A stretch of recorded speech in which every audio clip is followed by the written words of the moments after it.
सहयोगी विशाल इस खबर पर जुड़ चुके हैं। विशाल, आखिरकार 2 जुलाई के बाद बाबा मीडिया के सामने आज यानी 5 दिन के बाद आया है और इस बात का जिक्र करते हुए नजर आ रहे हैं कि वो व्यथित थे, पुलिस प्रशासन पर भरोसा रखे। क्या ये माना जाए कि पहले ये पूरा स्क्रिप्ट तैयार की गई, कैसे सामने आना है, क्योंकि पहले वकील आए और उसके बाद बाबा? देखिए बिल्कुल पूरी तरह से स्क्रिप्ट जो है वो तैयार की गई है और स्क्रिप्ट को तैयार करने के बाद मीडिया के सामने जो है वो बाबा आया है। पहली बार जी उत्तर प्रदेश उत्तराखंड के कैमरे पर जो है बाबा आया है और बाबा ने बताया कि वो बहुत दुखी है और जो उस पूरी घटना को कराने में जिम्मेदार है उनके खिलाफ कार्रवाई की जाएगी। तो पहली बार जो है मीडिया के सामने जो है बाबा साकार आया है। लेकिन एक बता दें कि इस पूरी घटना के पीछे की एक जो स्क्रिप्ट है वो भी साफ तौर पर दिखाई पड़ती है, क्योंकि वो बाबा कह रहा है कि दोषियों को बख्शा नहीं जाएगा। तो ऐसे में ये पूरी घटना के बाद से वो कहां फरार था, क्यों नहीं तब से मीडिया के सामने आया था। इसके साथ साथ घटना की जब जानकारी उसको हुई तो क्यों नहीं उसने अपने समर्थकों को वहां पर रोका, क्यों नहीं सेवादारों को रोकने की कोशिश की, क्यों वहां से भाग गया। ये तमाम ऐसे सवाल हैं जिनके जवाब बाबा ने नहीं दिए। बाबा केवल जो स्क्रिप्ट लिखी गई उसी स्क्रिप्ट के एक कैरेक्टर की तरह जो है मीडिया के सामने आता है, बयान देता है और देने के बाद वो गायब हो जाता है। मतलब साफ है कि अगर आप देखिए तो पहले वकील को ए.पी. सिंह को जो है पहले हायर किया गया, उसके बाद कल देर रात नाटकीय ढंग से जो है बाकायदा मधुकर की गिरफ्तारी हुई। उसमें वकील ने दावा किया कि सरेंडर कराया। वकील ने यह भी कहा कि बाबा के संपर्क में वो है। उसके बाद अब देखिए जिस तरह से बाबा ने बाकायदा मीडिया के सामने आकर अपनी सफाई दी है, ये बिल्कुल एक स्क्रिप्ट के तहत जो है सोची समझी रणनीति के तहत इसको देखा जा सकता है, क्योंकि अब ये लगने लगा है क्योंकि मधुकर गिरफ्तार हो गया है। आज कोर्ट में हो सकता है मधुकर को पेश किया जाए, उसको रिमांड पर लिया जाए, कई चीजें जो है वो जानकारी आए। तो अब बाबा ने फिलहाल जो है जब मधुकर गिरफ्तार हो गया है तभी क्यों आकर जो है मीडिया से बात की है, क्यों नहीं इससे पहले जो है मीडिया से बात की। तो ये तमाम ऐसे सवाल हैं जिनको जो है अभी ढूंढना बहुत जरूरी है, क्योंकि बाबा ने प्रशासन पर सवाल खड़े किए हैं। बाबा ने कहा कि मैं बहुत दुखी हूँ, जो दोषी हैं उनको बख्शा नहीं जाएगा। ये तमाम ऐसी बातें की हैं, लेकिन अभी तक बाबा कहाँ था। 2 तारीख की घटना है और आज अगर हम बात करें तारीख हो गई, तो ऐसे सवाल बहुत उठ रहे हैं विशाल। जिस तरीके से बाबा पूरा स्क्रिप्ट लेकर सामने आए हैं मीडिया के सामने और बाकायदा उस स्क्रिप्ट को देखकर पढ़ रहे हैं, उपद्रवी जैसे तमाम ऐसे वर्ड हैं वो एक एक करके उसको पढ़कर बोल रहे हैं, जो सत्संग सुनाते हैं वो आज स्क्रिप्ट लेकर आए हैं। और दूसरी बड़ी बात यह है कि 125 लोगों की जान जाना और एक मामूली सी स्क्रिप्ट पढ़कर इससे पल्ला झाड़ना, ऐसे में क्या सवाल उठते हैं। और जिस दावे ये भी बहुत किए जा रहे थे कि बाबा को ढूंढा जा रहा है और आज 5 दिन बाद बाबा आकर सामने अपनी साफ तौर से ये मुकरते हुए नजर आ रहे हैं कि उनकी कोई गलती नहीं है। देखिए बिल्कुल सीधे तौर पे देखिए आप, ये बाबा ऐसा बाबा है जो मंच पर खड़े होकर ज्ञान देता है, अध्यात्म को लेकर और अपनी भक्ति को लेकर, तमाम चीज़ों को लेकर ज्ञान देता है। और आज इसको स्क्रिप्ट पढ़नी पड़ रही है। मतलब अगर आप देखिए तो महज 1 मिनट के बयान में उसने जो है बाकायदा चेहरा जो है हमेशा नीचे रखा, आंखें, मतलब जो कागज उसने अपने हाथों में लिया था उसी को वो पढ़ रहा था। ना ही आज चश्मा पहने था, ना ही उसका जो रंग ढंग जो 3 पीस सूट का वो दिखाई पड़ रहा है। मतलब साफ तौर पर अपने आप को एक जो है इस पूरे मामले से अलग होने का दावा किया जा रहा है इसकी तरफ से। इसके साथ साथ अपने आप को अलग करने की कोशिश पूरी की जा रही है। लेकिन आप देखिए पूरी स्क्रिप्टेड जो है वो तैयार की गई है। पूरी स्क्रिप्ट तैयार करने के बाद ही जो है उसको मीडिया के सामने लाया गया और ये भी मजबूरी थी, क्योंकि देखिए अब मधुकर पुलिस के पास है। ऐसे में मधुकर के जो है कई राज ऐसे हैं जो बाबा तक जो है गिरफ्तारी के शिकंजा कर सकते हैं। तो ऐसे में अब जब बाबा के पास कोई ऑप्शन नहीं बता, तब शायद ये कह सकते हैं कि अब जो है बाबा मीडिया के सामने आया है। कल तक जो है अगर हम बात करें तो कल तक जो है बाबा के लिए जो है तमाम चीज़ें जो है वो सामने आ रही थी, तमाम तरह की बातें आ रही थी। लेकिन अब अगर हम बात करें तो फिलहाल बाबा की जो प्रेजेंस है, घायलों के साथ जीवन पर्यंत तन मन धन से खड़े रहने का आग्रह किया है, जिसको सभी ने माना भी है।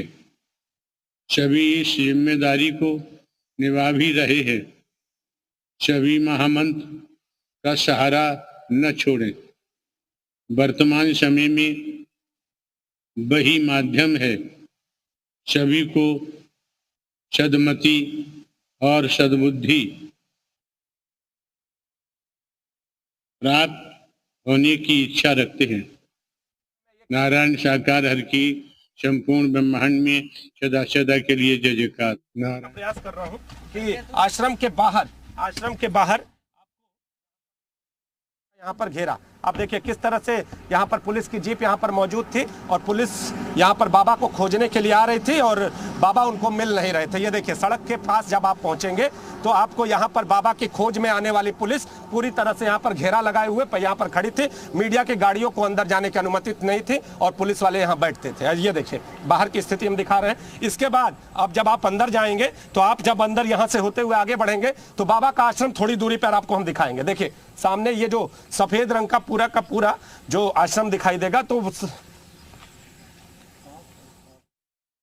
तस्वीरें थोड़ी धुंधली दिख रही है जरा हाँ जी हम तस्वीरें दिखा रहे हैं। देखिए यहाँ पर जब आप यहाँ से आगे बढ़ेंगे तो सामने ये सफेद रंग का सामने दिखाई देगा आपको। ये पूरा का पूरा जो आश्रम है बाबा का, आलीशान आश्रम इसको हम कहेंगे, पूरा का पूरा आश्रम आपको दिखाई देगा। और इस आश्रम तक पहुंचने के लिए आपको यहाँ से पैदल यात्रा करनी पड़ेगी। और इस पूरे अगर बात करें तो सड़क से आश्रम के बीच में आपको सिर्फ ये सड़क दिखाई देगी और ये खेत दिखाई देंगे। हालांकि हम चाहेंगे कि आप कैमरे को साफ कर ले, लेकिन बड़ी बात नीतीश, आप लगातार ये कहते रहे कि मैनपुरी आश्रम में ही है बाबा और आपकी बात कहीं ना कहीं आज सच हो गई है। पूछ लीजिए।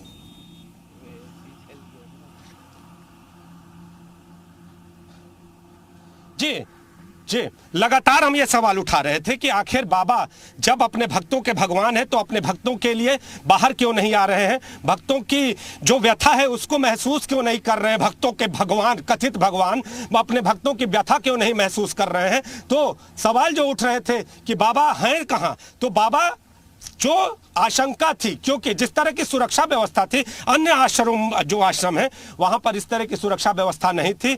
अगर पुलिसकर्मी आश्रम के बाहर मौजूद थे और जिस तरह का यहाँ पर सुरक्षा तंत्र हमने अभी आपको दिखाया, किस तरह से सड़क के किनारे पर बैरिकेडिंग की गई थी, किस तरह से सड़क के किनारे पर सुरक्षाकर्मी तैनात थे, तो वो सुरक्षा तंत्र इस बात का संकेत था कि जो सुरक्षाकर्मी है वो बाबा को ही सुरक्षा दे रहे थे। तस्वीरें हम दिखा रहे हैं। देखिए लगातार हम आगे बढ़ रहे हैं और इस जब आपने गिनती की थी कि 20 से ज्यादा पुलिसकर्मी वहां पर तैनात थे, आखिरकार प्रशासन उनकी इस तरह से निगरानी क्यों कर रहा था? हम यह समझना चाहते हैं कि जब मालूम था कि बाबा अंदर है तो ना बाबा सामने आ रहा था, ना प्रशासन अंदर जाकर के उनसे जो है पूछताछ कर रहा था। यह खेल क्या चला है, यह समझना चाहेंगे। प्रशासन और बाबा के बीच कोई डील हुई है क्या?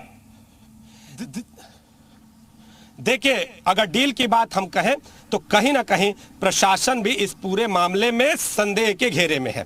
पहला सवाल यह है कि जहां घटना होती है हाथरस में, वहां पर प्रशासन का सूचना तंत्र क्या कर रहा था। अगर किसी भी घटना की अगर जो तस्वीर जिस तरह के सामने आई है उससे पहले वहां की परमिशन ली जाती है। परमिशन लेने के दौरान जो पुलिस तंत्र है और जो परमिशन देने वाले हैं वो अंदाजा लगाते हैं कि अगर ऐसे आयोजन होते हैं तो उसमें अधिकतम भीड़ कितनी हो सकती है। उसके बाद भी वहां पर पुलिस का और प्रशासन का सूचना नेटवर्क बैठाया जाता है कि भीड़ अगर ज्यादा हो गई तो तत्काल प्रभाव से प्रशासन इस पूरे आयोजन को कैंसिल कर सकता है। का रवैया जो है वो काफी इस सवालों के घेरे में है। इन सब के बीच हम सुनाते हैं कि बाबा साकार हरि ने मीडिया के सामने आकर के क्या सफाई दी है और उस पर अपने सहयोगियों से लगातार हम जो है रिएक्शन भी लेंगे। सुनाते हैं आपको बयान। वही माध्यम है नारायण साकार हर की संपूर्ण ब्रह्मांड में सदा सदा के लिए जय जयकार। हम 2 जुलाई की घटना के बाद बहुत ही व्यथित हैं। प्रभु हमें बस संगत को इस दुख की घड़ी से उबरने की शक्ति दें।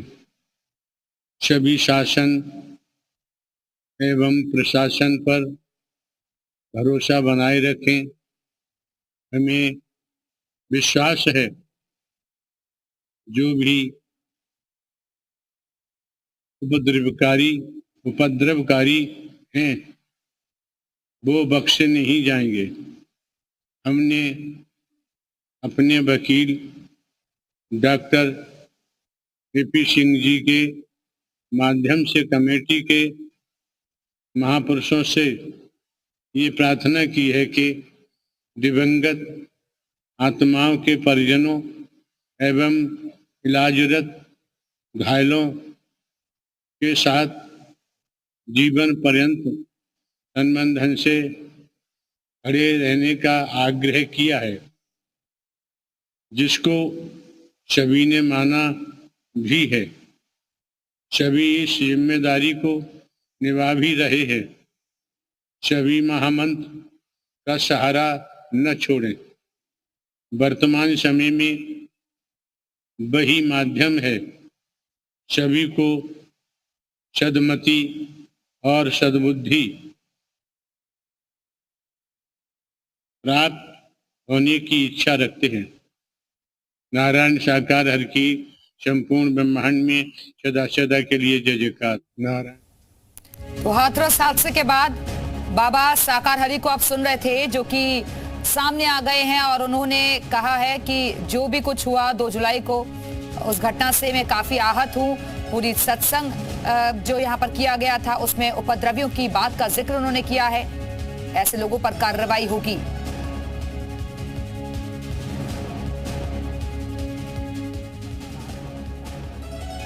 आगे के दिनों में कोई सी कार्रवाई और जांच का डर सता रहा है, इसीलिए आप सामने आ गए हैं। लेकिन आपको हम प्रशासनिक छलावे की एक और तस्वीर दिखाई देगी, यहां पर हम दिखा रहे हैं। देखिए, जी न्यूज लगातार ये बात कह रहा था कि बाबा इसी आश्रम के भीतर मौजूद हैं, और जो बयान आपके सामने है वो इस बात की सिद्ध कर रहा है, इस बात को कि बाबा इस आश्रम के भीतर मौजूद है। लेकिन देखिए पुलिस किस तरह से यहाँ पूरे आश्रम के बाहर ड्यूटी कर रही है। पहले ये गेट नंबर 2 की तस्वीर देख लीजिए, जरा दिखाइए बालक जी गेट नंबर 2 की तस्वीर, कि यहाँ पर पुलिसकर्मी यहाँ पर मौजूद हैं, बाहर बैठे हुए हैं, पुलिस की जीप भी मौजूद है और जो SHO है वो भी मौजूद है। इनसे भी बात कर लेते हैं कि आखिर अब इन्हें पता है कि नहीं कि बाबा है या नहीं है। सर, आपसे कुछ बातचीत करना चाहेंगे। बाइट नहीं हमें चाहिए, आप बाहर ड्यूटी कर रहे हैं, ये तो बता दीजिए कि बाबा जी अंदर मौजूद है या नहीं है। अब तो बता दीजिए। बात करने से मना किया गया है क्या? सिर्फ ड्यूटी करेंगे, बताएंगे नहीं? ड्यूटी कर रहे हैं मुस्तैदी से ना। अच्छा, ये बिल तो अंदर की तस्वीरें भी जैसा कि आपने पहले दिखाई हैं, दिखाने की कोशिश कीजिएगा। आप बात करते रहिए और दिखाते रहिए। इन सब के बीच सवाल है, जो बात कही है साकार हरि ने कि अपने वकील AP सिंह के माध्यम से कमेटी के सदस्यों से बात की है। कमेटी के सदस्यों से अपने वकील के जरिए बातचीत क्यों की जा रही है, जबकि कमेटी के सदस्य तो उनके अपने हैं?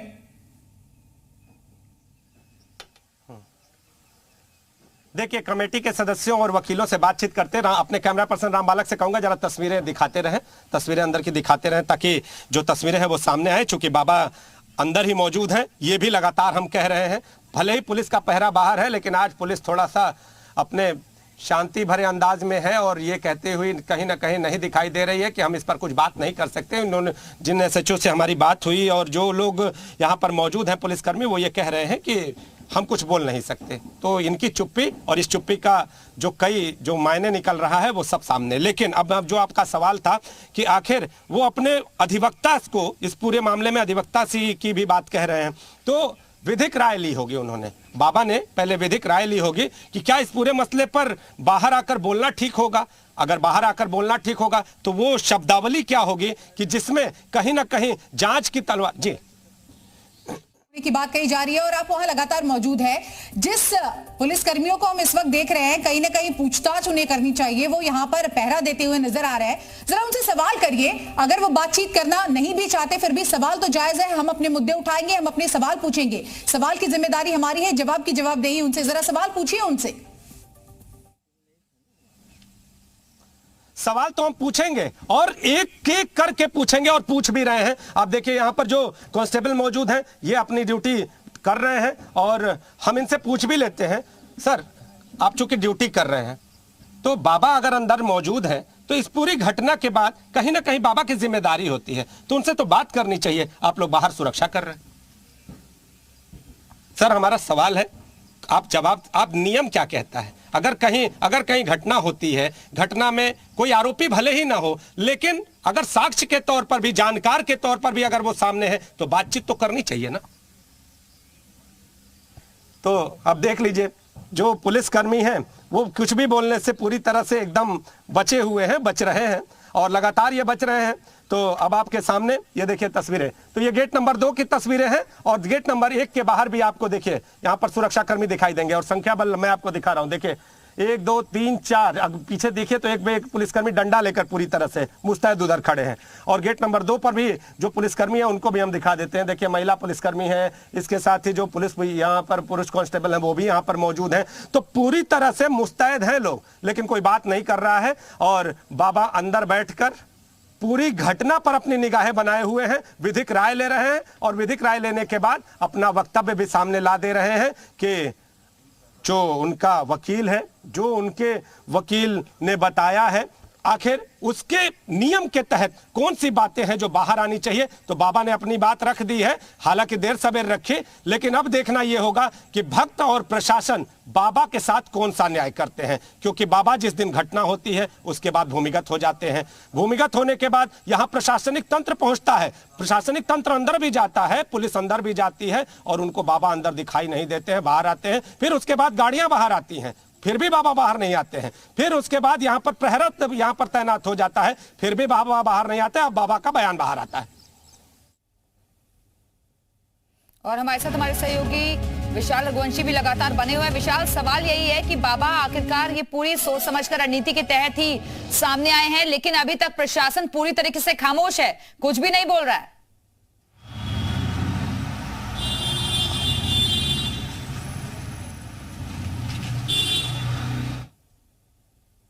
विशाल, आवाज मिल रही है आपको? चलिए, लगता है आवाज उन तक नहीं पहुंच पा रही। इसलिए भी है क्योंकि जी बोलिए विशाल। देखिए, आपको बता दें कि प्रशासन अभी इसलिए भी नहीं बोल रहा है क्योंकि देखिए एक आपको टेक्निकल चीज इसमें मैं बता देता हूँ कि बाबा को गिरफ्तार अभी इसलिए भी नहीं किया जा सकता है क्योंकि एफआईआर में उसका नाम नहीं है, नामजद नहीं है। ऐसे में बाबा को अगर गिरफ्तार करना है तो मधुकर से तमाम तरह के राज उगलवाने पड़ेंगे।